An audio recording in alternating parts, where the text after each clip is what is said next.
Good morning student.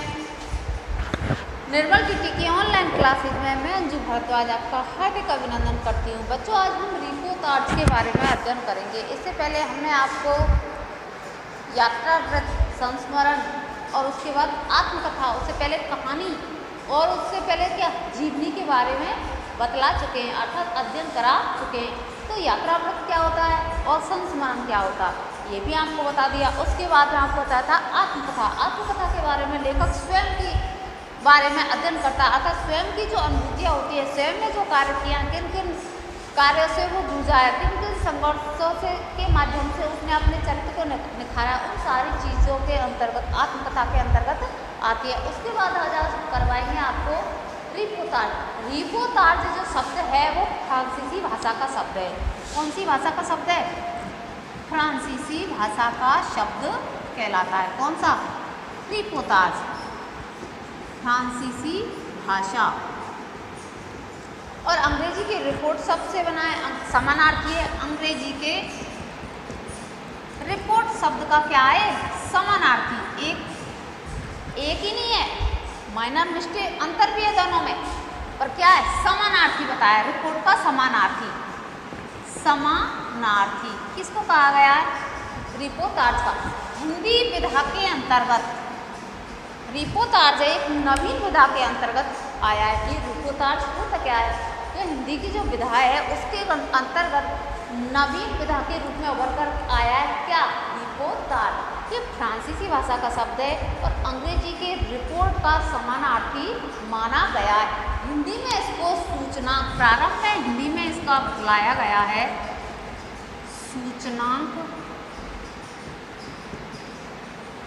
प्रारंभ में इसका बतलाया गया है, हिंदी में इसको सूचनांकन, सूचनिका और सूचनांक, सूचनिका, सूचनांक, सूचनिका और सूचनकांकम, सूचनांकन, तीनों ही सिमिलर है।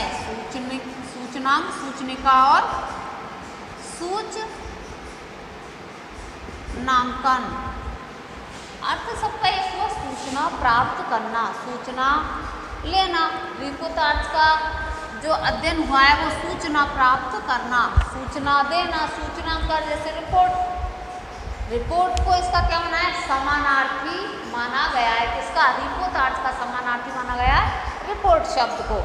जैसे पत्रकार, टीवी, मीडिया चैनल वाले आप देखते हैं ना, रिपोर्ट प्रस्तुत करते हैं। अखबार में समाचार पत्र आते हैं हमारे, उसमें क्या प्रस्तुत की जाती है? केवल रिपोर्ट प्रस्तुत की जाती है। तो इसमें और इसमें तो क्या हुआ? फिर अंतर हुआ। ये एक संबंधित होती है, जैसे बाढ़, भूचाल, भूकंप। रिपोर्ट जो होती है वो तो क्या होती है? एक सामान्य रूप में पत्रिकाओं के माध्यम से विवेचन करवाना। पत्रिकाओं के माध्यम से जो अध्ययन किया जाता है, जिन सामान्य घटनाओं का विवरण भेजते हैं वो रिपोर्ट होती है। पत्रिकाओं के माध्यम से सामान्य विवरण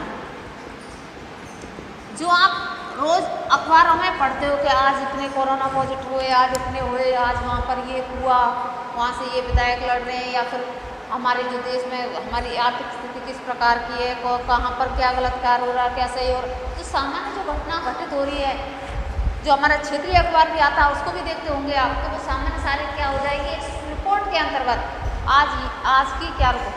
सामान्य में घर के उदाहरण के रूप में ले लीजिए, घर में कोई बच्चा या आपका शरारती है, पिताजी चले जाते हैं रोज क्या ड्यूटी पे, घर पे कौन रहता है? माता जी। तो माँ से रोज आके या बच्चों से और भाई बहनों से रिपोर्ट मांगते हैं, आज की रिपोर्ट बताओ चलो इसकी।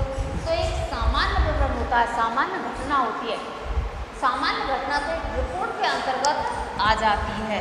और जो रिपोर्टाज है, रिपोर्ट तथ्यपरक और सत्य तो होती है, परंतु उसमें कलात्मक और साहित्यता नहीं होती है। पहले रिपोर्ट को ही समझ, ये क्या होती है? तथ्यपरक और सत्य होती है। तथ्यपरक और सत्यता तो होती है, परंतु कलात्मक नहीं होती है। कलात्मक एवं साहित्यिक विधा साहित्यिक विधा के रूप में नहीं होते। ये जो सामान्य जो विवरण है, जो रिपोर्ट को लेकर आते हैं, उसी प्रकार से उस विवरण को भेजना, संप्रेषित करना सत्यता के ऊपर भी होती है। तथ्यों के आंकड़ा अर्थात रिसोर्स जो लेके आते हैं, जो आंकड़े लेके जाते हैं, उनको कलात्मक एवं साहित्यिक ढंग से पेश नहीं करते हैं। जैसा है वैसे की वैसा रिपोर्ट प्रस्तुत करना तथ्यपरक, किंतु समाचार पत्रों में उसकी अपेक्षा भी नहीं रहती है, परंतु रिपोर्टाज में उन्हीं घटनाओं या घटना का यथा तथ्य वर्णन के साथ सरल साहित्यिक रूप प्रस्तुत किया जाता है। साहित्यिक और कलात्मक रूप क्या होता है? रिपोर्टाज सत्यता भी होती है, तथ्यपरक भी होता है, लेकिन उनमें क्या समावेश किया जाता है? कलात्मकता और साहित्यिक विधा। और जो रिपोर्ट होती है वो सामान्य विवरण जैसा है वैसे ही लिख देना। रिपोर्टाज साधारण रिपोर्ट की भांति शुष्क और अप्रिय व नीरस नहीं होते हैं। ये क्या होते हैं? शुष्क क्या होती है? शुष्क, अप्रिय और नीरस। कभी कभी तो इतने बोरिंग समाचार आते हैं, सुनने का मन ही नहीं करता, बार बार एक ही एक चीज़ पर फोकस करना। तो उससे क्या जो पाठकगण हैं वो क्या हो जाते हैं? एकदम उनको नीरसता आने लग जाती है, अप्रिय हो जाते हैं, उसमें वो क्या नहीं रखते हैं? रुचि नहीं लेते हैं। उसी प्रकार से जो रिपोर्टाज है वो शुष्क नहीं होता है, वो क्या होता है? कलात्मकता को लेते हुए साहित्यिक विधा के रूप में उस बात को कहना रिपोर्टाज के अंतर्गत होता है। अर्थात ये सरस होता है, प्रिय होता है और शुष्क नहीं होता। इसका विपरीत क्या है? अपोजिट क्या है? ये शुष्क, अप्रिय और नीरस होता है। क्या रिपोर्ट? ये इनमें माइनर अंतर बतलाए गए हैं। सरस, कलापूर्ण, यथा साध्य प्रेरक, प्रभावक हैं। किसी घटना के वर्णन में जब रिपोर्ट होती है, रिपोर्टाज होता है, तो सत्य घटना, भूचाल, बाढ़, मेला, महामारी, ये सारी चीज आते हैं इसमें। भूचाल, महामारी, भूकंप,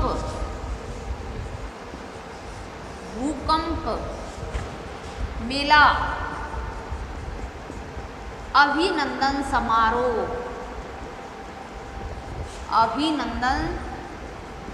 समारोह, ये सारी चीज किसके अंतर्गत आती है?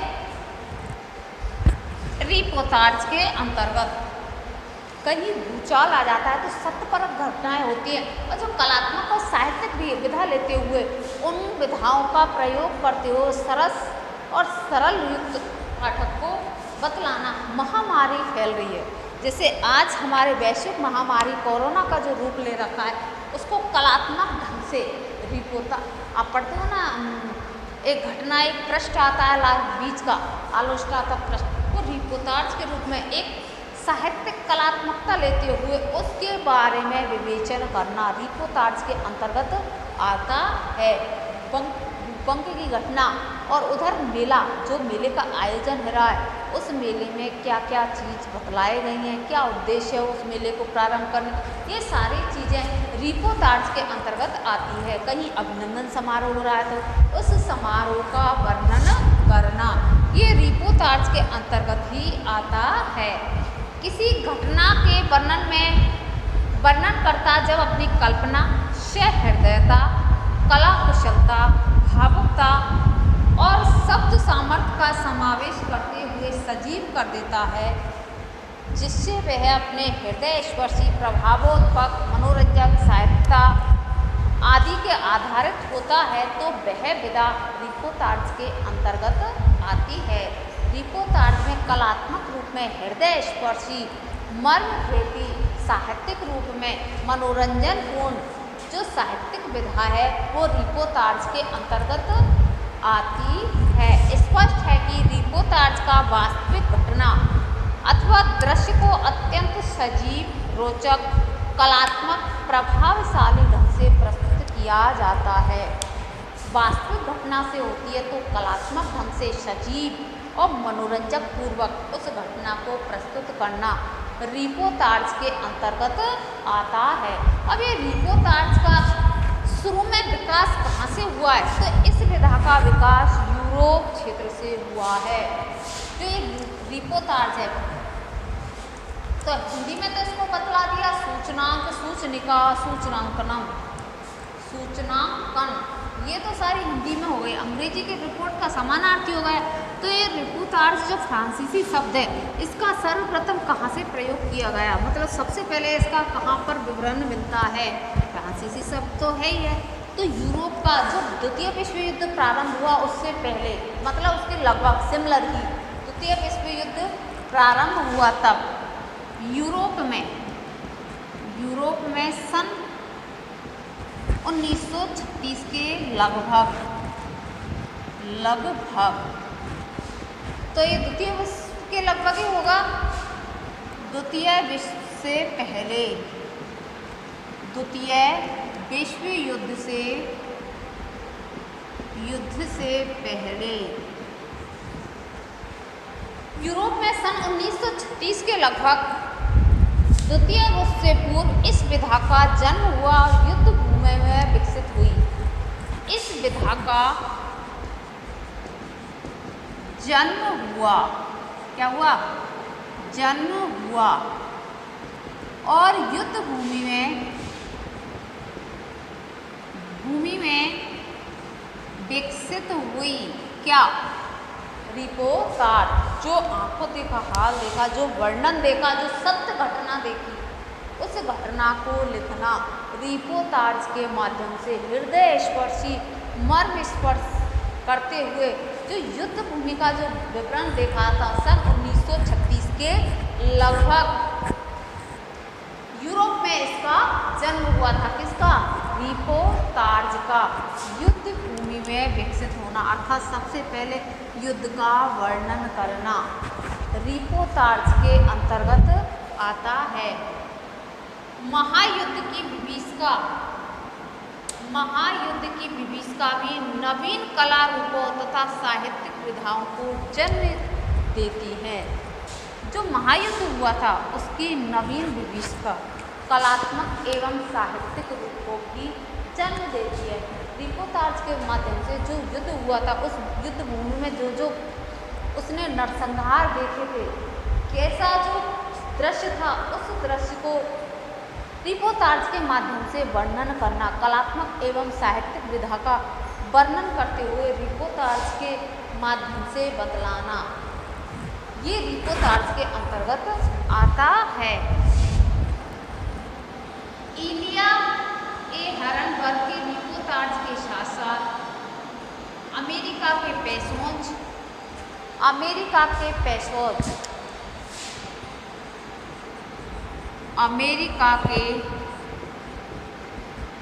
पेशोज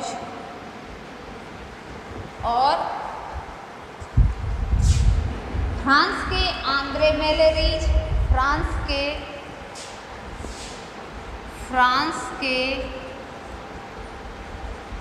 आंद्रे मेलोरीज, अमेरिका के पेशोज, फ्रांस के आंद्रे मेलोरीज और इंग्लैंड के क्रिस्टोफर के नाम उल्लेखनीय है। इंग्लैंड के क्रिस्टोफर के नाम क्या है? उल्लेखनीय है। किसके अंतर्गत? रिपोर्टाज के अंतर्गत। जो महान विभीषिका हुई थी, उस विभीषिका को भी कलात्मक रूप से प्रेषित करना अमेरिका के पेशोज, फ्रांस के आंद्रे मेलोरीज और इंग्लैंड के क्रिस्टोफर, ये रिपोर्टाज के अंतर्गत प्रसिद्धि को पाए हुए हैं। डिकिंसन की पहली पुस्तक बांझ के स्पंज में लंदन की शाम तथा सुबह के अच्छे चित्र हैं। डिकिंसन की पहली जो पुस्तक थी, डिकिंसन की पुस्तक कौन सी है? डिकिंसन की जो पुस्तक है उसमें लंदन की सुबह और शाम का जो चित्रण कहा गया वो रिपोर्टाज के अंतर्गत बतलाया गया है। वांज के स्केच में लंदन की शाम और वांज के स्कंच लंदन की शाम का जो मनोरम चित्रण बतलाया गया है वो डिकिंसन की पुस्तक के माध्यम से रिपोर्टाज के अंतर्गत बतलाया है। ग्रेसमैन, लेविस्का, शोलकोव आदि प्रमुख लेखकों के अच्छे लेख रिपोर्टाज लिखे हैं। ग्रेसमैन, फोरस्को, क्रिस्टोफर, ये जो लेखक हुए, पाश्चात्य जो लेखक हुए, उनके जो लेखनी है, जो रिपोर्टाज है, वो बहुत ही अच्छे बतलाए गए हैं। रूस की समाजवादी क्रांति के रिपोर्टाज जॉन रॉडन ने अपनी पुस्तक 10 डेज शुष्क द वर्ल्ड में लिखा है। रूस की जो समाजवादी क्रांति थी, साम्यवादी जो क्रांति व्यवस्था थी, जो क्रिस्टोफर था, उसकी 10 डेज में उस पुस्तक में रिपोर्टाज लिखा गया, जो बहुत ही अच्छा लेख बतलाया गया है। रिपोर्टाज में विभिन्न घटनाओं का समन्वय होता है। कम से कम शब्दों में पूरी बात को कलात्मक परिवेश में प्रस्तुत करने की रिपोर्टाज लेखक की व्यवस्था होती है। अब जो आपको बतलाएं वो रिपोर्टाज में किस प्रकार, ऐसे नहीं है आप कुछ भी उठा के उसके बारे में लिख देना। रिपोर्टाज जो होता है, रिपोर्टाज का जो लेखक होता है वो कम से कम शब्दों में कलात्मक रूप से, कम से कम शब्दों में कलात्मक रूप से रिपोर्टाज का विवरण करना, रिपोर्टाज का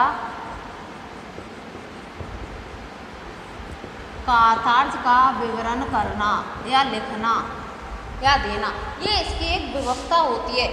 समय पर देना और कम से कम शब्दों को रोचकतापूर्ण लिखना, रुचि जागृत होना, जिससे जो पाठकगण हैं, जो पढ़ने वाले हैं, उनके हृदय को छू जाए, मर्मस्पर्शी हृदय उनका हो जाए और पढ़ने के लिए वो लालायित हो।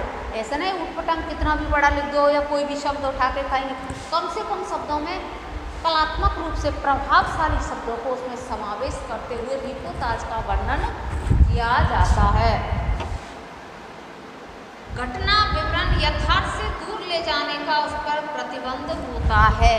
जो मैंने अभी आपको बताया था, जिस घटना को, जिस तथ्य को वो लिखना चाह रहा है, भूकंप का हो या विश्व युद्ध का हो या महामारी हो, कोई मेला हो, उसी तथ्य घटना को आप प्रेषित कर सकते हो, उसी को लिख सकते हो। रिपोर्टाज ये नहीं कि आप वर्णन तो कर रहे हो मेला का और पहुंच गए महामारी पर, ऐसा नहीं होता। जिस मेले का आप, जिस तथ्य को आप कर लिखना चाह रहे हो, उसी तथ्य को कम से कम शब्दों में अच्छे से कलात्मक ढंग से प्रेषित करना, ये लेखक की इसमें व्यवस्था भी मानी गई है। तथ्य से हटना नहीं, लीक से हटना नहीं, जिस लीक पर आप चल रहे हो, जिस पॉइंट पे आपको लिखना, उसी पॉइंट पर आपको जवाब देना। मेले का वर्णन है तो मेले का ही करना, महामारी का है तो महामारी का ही करना, ये नहीं कि भूकंप का वर्णन है और पहुंच गए विश्व युद्ध पर। इसमें ये इसकी लेखक की व्यवस्था मानी गई है। क्या प्रतिबंध भी लगाया कि रिपोर्टाज आपका सही नहीं होगा अगर आप इन स्टेपों को फॉलो नहीं करते तो। इसमें विवरण सत्य पर आधारित रखना पड़ता है। जी हाँ, जो विवरण है वो सत्य पर ही आधारित रहता है। हाँ, प्रकटीकरण में वह नाटकीयता की परिपाटी सहज रूप में किसी को अपना सकता है।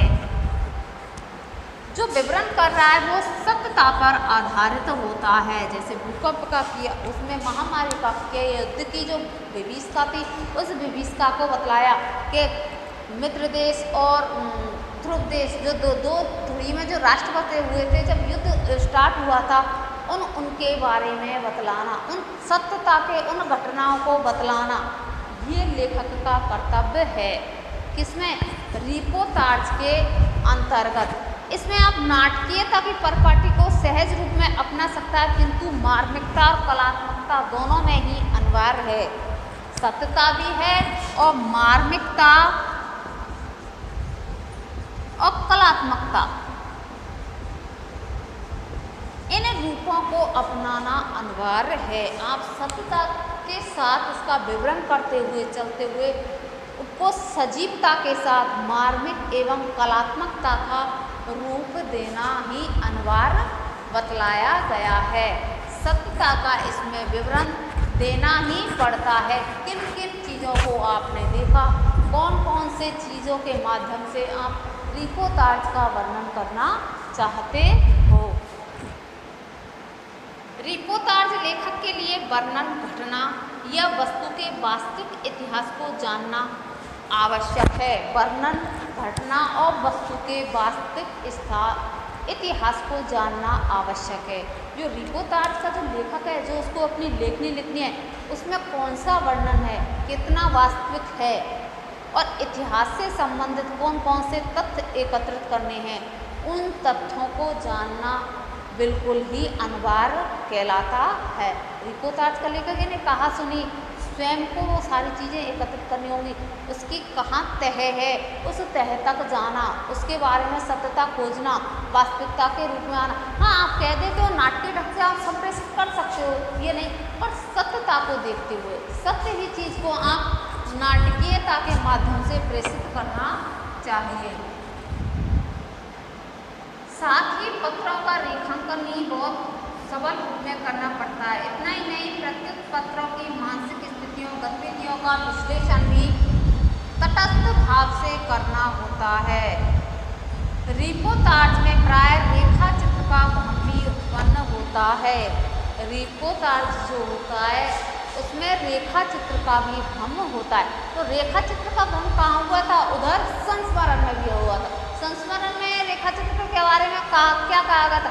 किसी व्यक्ति या वस्तु के चरित्र का चित्रण या उसका चरित्र के बारे में या उसके चित्रण के बारे में, और रेखा उस संस्मरण में उसका स्वाभाविक स्वरूप। उसी प्रकार से इसमें भी रेखा चित्र के बारे में इसका भ्रम उत्पन्न होता है कि रिपोर्ट और रेखा चित्र क्या हो जाती है, एक हो जाती है। पर जी नहीं, ये दोनों ही इसमें अंतर है।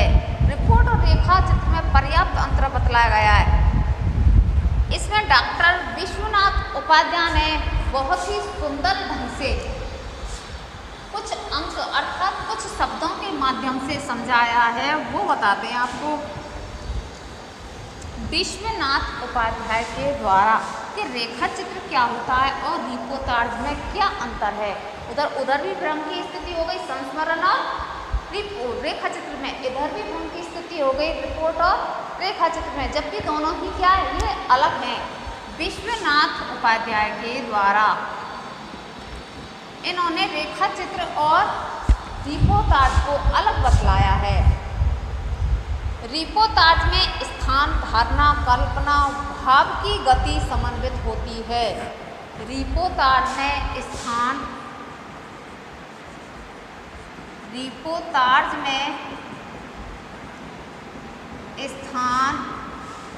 धारणा, कल्पना की गति समन्वय होती है। कौन कहता? विश्वनाथ उपाध्याय के द्वारा रिपोर्टाज में स्थान, धारणा, कल्पना और भाव की गति में समन्वित होती है। कल्पना और भाव की गति में समन्वय होती है, जबकि रेखा चित्र में इन सब की संगति स्थिर गति में होती है। जबकि रेखा चित्र में इन सब की संगति स्थिर होती है। रिपोर्टाज में तो क्या कहा है? रिपोर्टाज में स्थान, धारणा, कल्पना और भाव की गति क्या होती है? समन्वय होती है। स्थान की भी होती है, जो धारणा मानी है उस धारणा और कल्पना भी कर सकते हैं, और जो भाव उत्पन्न होता है उस सबकी क्या होती है? एक समन्वय रूप होता है। जबकि रेखा चित्र में इन सबकी संगति स्थिर होती है। क्या होती है? तटस्थ, स्थिर। तो ये दोनों में क्या हुआ, अंतर हुआ। रेखा चित्र में लेखक की चेतना का चमत्कार मिलता है और रिपोर्ताज में क्रिया और लेखक पर उसकी तीव्रतम प्रतिक्रिया। रेखा चित्र में तो लेखक की चेतना का चमत्कार, लेखक की चेतना का चमत्कार। जो लेखक है वो रेखा चित्र के माध्यम से जो कुछ कहलाना चाह रहा है, उसका चरित्र चित्रण कहलाना चाह रहा है, उसका क्या होगा, चमत्कार कहलाएगा। और रिपोर्ताज में क्या होगा, उसकी क्रिया की प्रतिक्रिया। रिपोर्ताज के अंतर्गत लेखक की क्रिया का, इसमें लेखक की क्या होगी, क्रिया और उसकी तीव्रतम प्रतिक्रिया का, दोनों का अंतर, तीव्रतम उसकी तीव्रतम प्रतिक्रिया का, तीव्रतम प्रतिक्रिया का, इन दोनों का अंतर्गत क्रिया का सौंदर्य है। रिपोर्ताज क्रिया का, रिपोर्ताज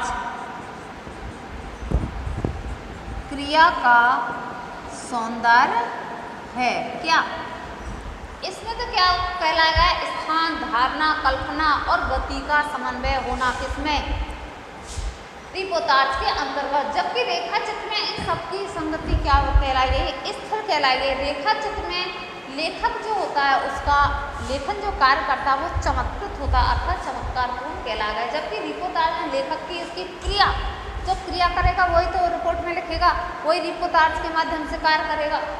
रिपोर्ताज की क्रिया एक सौंदर्य परक क्रिया होती है। तो दोनों में क्या हो गया, ये अंतर स्पष्ट हो गया। संस्मरण क्रिया और व्यक्तित्व के संस्मरण का सौंदर्य और रेखा चित्र बाह्य आकृति और आकृष्टि का पुनः प्रस्तुतिकरण का सौंदर्य है। इसमें संस्मरण जो इतिहास से संबंधित भी हो सकता है, लेखक वहाँ जाकर उन चीज़ों को देख सकता है, भूचाल आया, भूकंप आया, मेले का वर्णन, वो संस्मरण स्मृति के आधार पर। और इसमें बाह्य सौंदर्य, किसमें, रेखा चित्र में बाह्य सौंदर्य और इसमें संस्मरण अर्थात स्मृति के द्वारा कार्य करना। ये दोनों में क्या बतलाया गया, अंतर बतलाया गया है। किसके द्वारा, विश्वनाथ उपाध्याय के द्वारा। अब हिंदी में रिपोर्ताज का सर्वप्रथम विवेचन किसने किया था, शिवदान सिंह चौहान ने। हिंदी में सर्वप्रथम शिवदान सिंह चौहान ने सन 1941 में हंस जो प्रकाशन है उसके माध्यम से रिपोर्ताज का प्रकाशन किया था। सन 1941 में शिवदान सिंह चौहान ने 1941 में हिंदी में, अभी तक आपको पाश्चात्य बताया था, हिंदी में 1941 में शिवदान चौहान के द्वारा रिपोर्ताज का प्रकाशन, रिपोर्ताज का प्रकाशन 1941 सर्वप्रथम कब किया गया था, 1941 सर्वप्रथम। हंस जो प्रकाशन है, हंस के द्वारा समाचार और विचार शीर्षक स्तंभ में प्रकाशित होने वाली सामग्री वस्तुतः रिपोर्ताज थी। समाचार और विचार हंस प्रकाशन के माध्यम से समाचार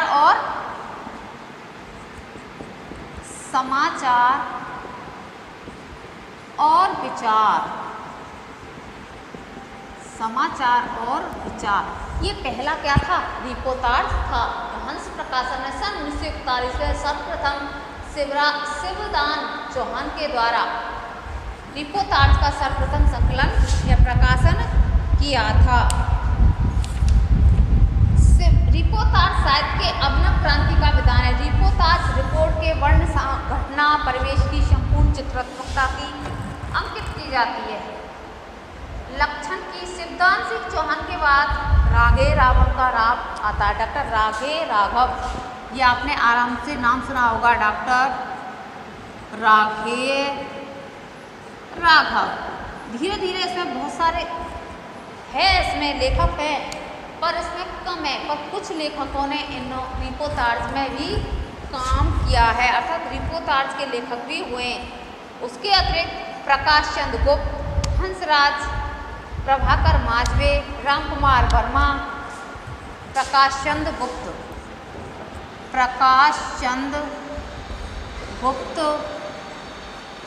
अमृत राय,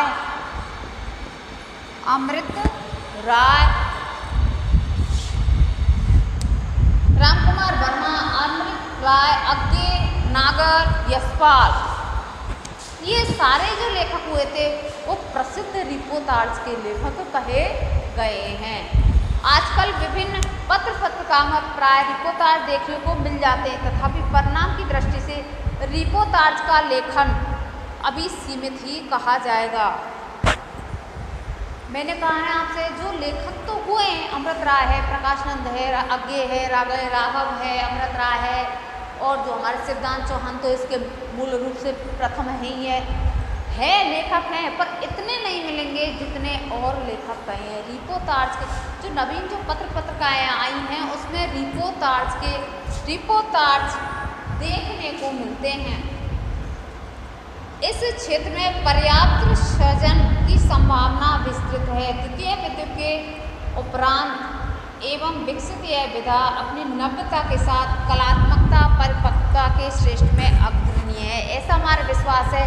इसकी लोकप्रियता और भी सुरक्षित होगी, अर्थात रिपोर्टाज और भी श्रेष्ठ कहलाएगा और भी इसकी लोकप्रियता भी बढ़ेगी। तो आशा करती हूँ आपको जो रिपोर्टाज समझाया, रिपोर्ट, रेखाचित्र और रिपोर्टाज में जो अंतर बतलाया वो आपके समझ में आ गया होगा। आज का ये टॉपिक यहीं ख़त्म होगा। तब तक के लिए धन्यवाद।